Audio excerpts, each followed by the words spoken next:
వక్రతుండ మహాకాయ సూర్యకోటి సమప్రభా నిర్విఘ్నం కురు మే దేవా సర్వకార్యేషు సర్వదా. గురుబ్రహ్మా గురుర్విష్ణు గురుర్దేవో మహేశ్వరః గురుః సాక్షాత్ పరబ్రహ్మ తస్మై శ్రీ గురవే నమః. ఓం శ్రీ సాయిరామ్. భగవాన్ శ్రీ సత్యసాయి సచ్చరిత్రము. తపోవనము.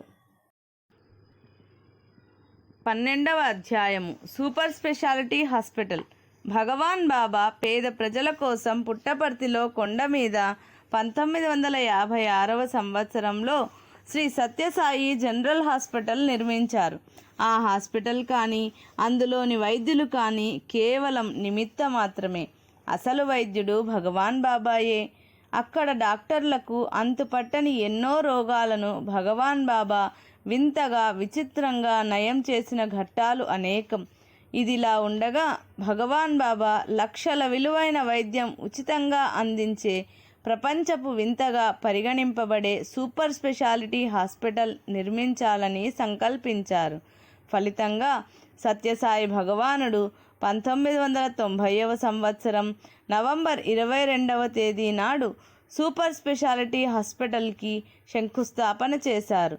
సరిగ్గా వచ్చే సంవత్సరం అంటే 1991 నవంబర్ 22వ తేదీ నాడు హాస్పిటల్కి ప్రారంభోత్సవం జరుగుతుందని స్వామి ప్రకటించారు. పుట్టపర్తిలోని ఆ సూపర్ స్పెషాలిటీ హాస్పిటల్కి రూపకల్పన చేసిన ఆర్కిటెక్ట్ డాక్టర్ క్రిచ్లో లండన్లోని Prince of Wales Institute of ఆర్కిటెక్చర్లో డైరెక్టర్గా ఉన్నారు. అతడు సర్ ఐజాక్ టైగ్రెట్ సూచనపై ప్రశాంతి నిలయం వచ్చి భగవాన్ బాబాని దర్శనం చేసుకున్నాడు. స్వామి అతనికి ఇంటర్వ్యూ ఇచ్చి సూపర్ స్పెషాలిటీ హాస్పిటల్కి సంబంధించిన నమూనా, వాస్తు, గ్రహ, జ్యోతిష విషయాలను విపులంగా వివరించి చెప్పారు. స్వామి పరిజ్ఞానానికి అతడు అప్రతిభుడయ్యాడు.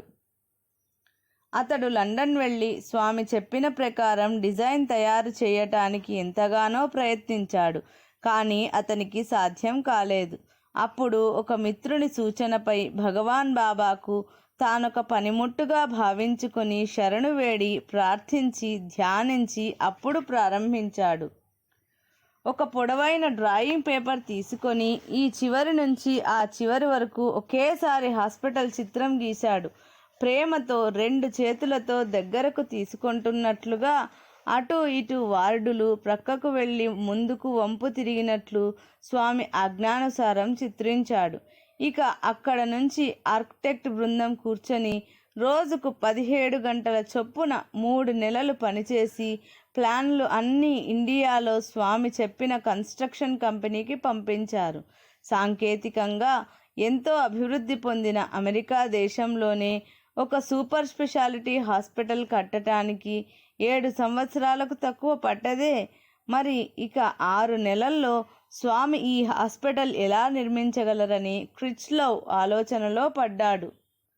లండన్ నుంచి వచ్చిన మరికొందరు ఆర్కిటెక్టులు హాస్పిటల్ భవనానికి పునాదులు వేసి 3-4 అడుగుల ఎత్తు కాంక్రీటు స్తంభాలు కట్టి మే నెలలో స్వామి బెంగుళూరు వెళ్ళినప్పుడు హాస్పిటల్ పని విడిచిపెట్టి తమ తమ దేశాలకు వెళ్ళిపోయారు. 1991 మే 22వ తేదీ నాడు స్వామి బెంగుళూరు, కొడైకెనాల్ వెళుతూ జోగారావు గారిని వెంట పెట్టుకొని హాస్పిటల్ చూడటానికి వచ్చారు. నిర్మాణపు పని పూర్తి కావటానికి మే 22 నుంచి నవంబర్ 22 వరకు అంటే కేవలం 6 నెలలు మాత్రమే ఉంది. బ్రహ్మాండమైన భవన నిర్మాణం జరగాలి. అత్యాధునికమైన వైద్య పరికరాలు కొనుగోలు చేయాలి.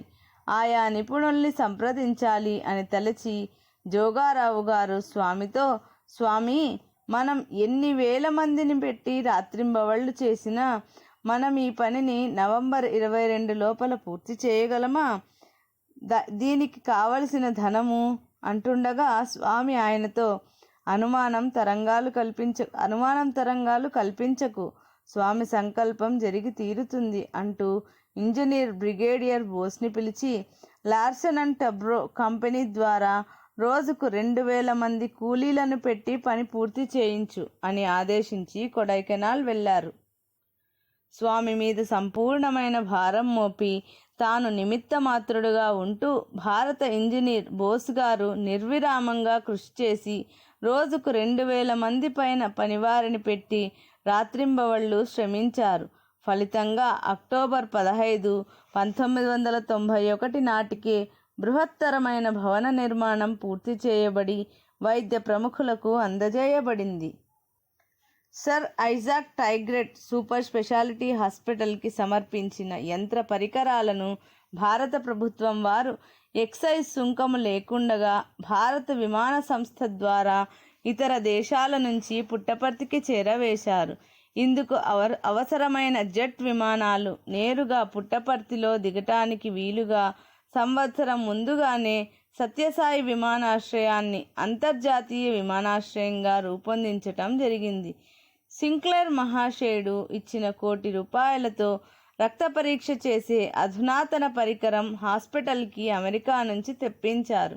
ఆ యంత్ర పరికరం గంటకు 600 మందికి 20 రకాల రక్త పరీక్షలు చేసి ఫలితాలను అందిస్తుంది. 1 కోటి మందికి చేసిన పరీక్షా ఫలితాలను కంప్యూటర్ బ్రెయిన్లో దాచుకొని అడిగినప్పుడు అందిస్తుంది.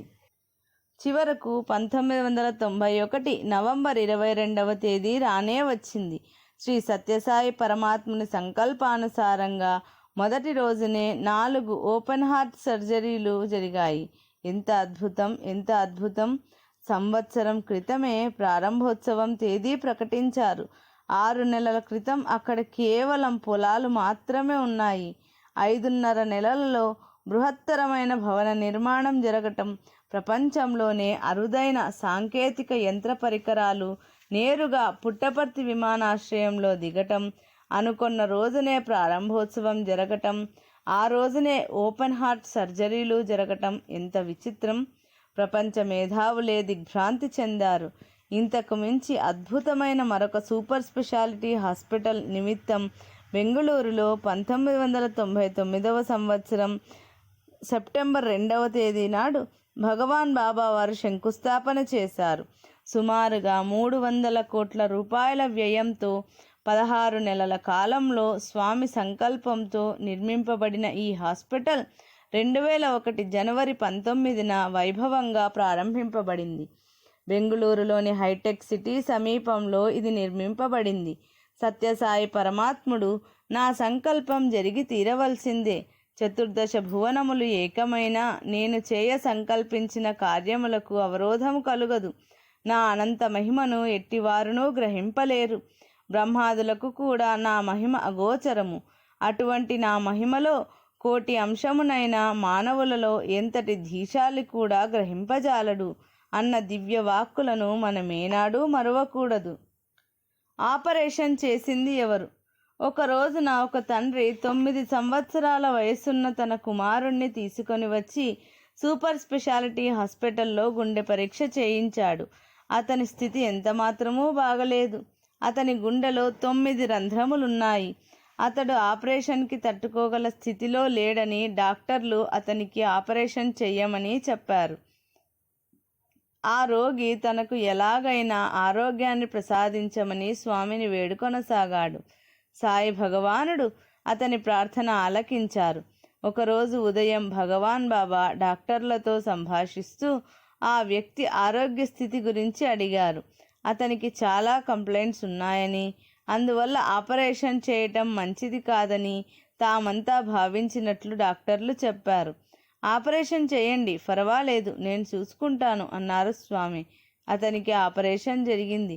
డాక్టర్లకు కూడా ఆశ్చర్యం కలిగేలాగా ఆపరేషన్ విజయవంతం అయింది. తరువాత ఒక రోజున స్వామి మరలా ఆ రోగి విషయం ప్రస్తావించి అతని ఆరోగ్యం గురించి అడిగారు. ఆపరేషన్ సక్సెస్ అయింది స్వామి, అతని ఆరోగ్యం బాగుంది అన్నారు డాక్టర్లు. కాంప్లికేటెడ్ కేసులకు ఆపరేషన్ చేసేటప్పుడు ఆ ఆపరేషన్ కార్యక్రమం అంతా వీడియో తీస్తుంటారు. స్వామి ఆ డాక్టర్లతో ఒకసారి వీడియో ఫిల్మ్ వేసుకొని చూడండి అన్నారు.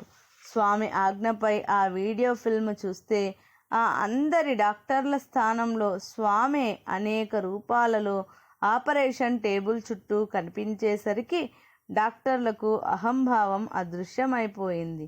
మనల్ని కేవలం పనిముట్లుగా చేసుకొని స్వామే ఈ ఆపరేషన్లు చేస్తున్నారన్నమాట అని వారు అర్థం చేసుకొని స్వామి పాదపద్మములకు ప్రణమిల్లారు. గుండె చికిత్సా విభాగం తరువాత దశల వారీగా యూరాలజీ, నెఫ్రాలజీ విభాగాలు, ఆ తరువాత దశలో కన్ను, ముక్కు, చెవి, గొంతు విభాగాలు ఆరంభమయ్యాయి. తరువాత న్యూరాలజీ, క్యాన్సర్, బ్రెయిన్ విభాగాలు ప్రారంభించటానికి సన్నాహాలు చేస్తున్నారు. ఇక్కడ అన్ని చికిత్సలు, లక్షలాది రూపాయల విలువైన ఆపరేషన్లు ఉచితంగా చేయటం విశేషం. ఇది ప్రపంచంలోనే అత్యద్భుతం.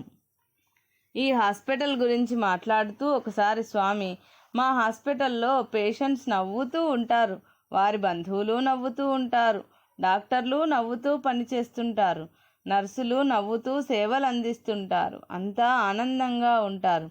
సేవాదళం వారు ఎప్పటికప్పుడు రూమ్స్ అద్దం వలె తుడిచిపెడుతుంటారు. ఈ ఆసుపత్రిలో ఎటువంటి ఫీజు లేదు, ఫ్రీ ట్రీట్మెంట్ ఎలా సాధ్యం అని ఇతర డాక్టర్లు ఆశ్చర్యపోతున్నారు. అలా సందేహపడనవసరం లేదు. పవిత్ర హృదయంతో పనిచేస్తే సహాయం ఎంతైనా వస్తుంది అన్నారు. ప్రసాదం ప్రభావము.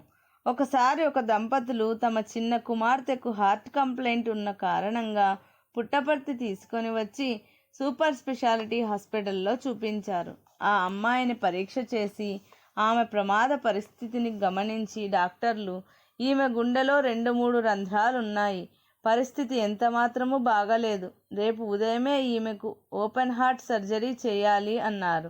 హాస్పిటల్లో చేర్చుకున్నారు.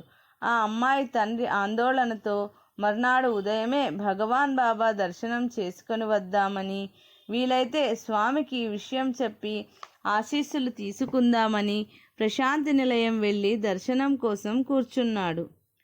దయామయుడైన స్వామి దర్శనం ప్రసాదిస్తున్న సమయంలో ఒక బాలుడు పుట్టినరోజు సందర్భంగా తెచ్చిన చాక్లెట్లను స్వామి నలుగురికి విసిరివేయగా ఒక చాక్లెట్ వచ్చి ఆ తండ్రి ఒడిలో పడింది. ఆయన ఆనందంతో దానిని స్వామి ప్రసాదంగా భావించి తీసుకొని వెళ్ళి హాస్పిటల్లో ఉన్న తన కుమార్తెకిచ్చి తినమన్నాడు.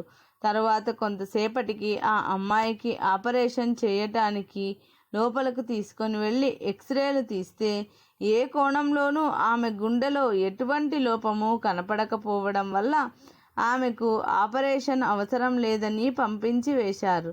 స్వామి ప్రేమను మాటలలో వర్ణించటం ఏ మానవ మాతృనికైనా సాధ్యమయ్యే పనియేనా? అవతార పురుషుడు అవతరించినప్పుడు హాస్పిటల్ ఎందుకు?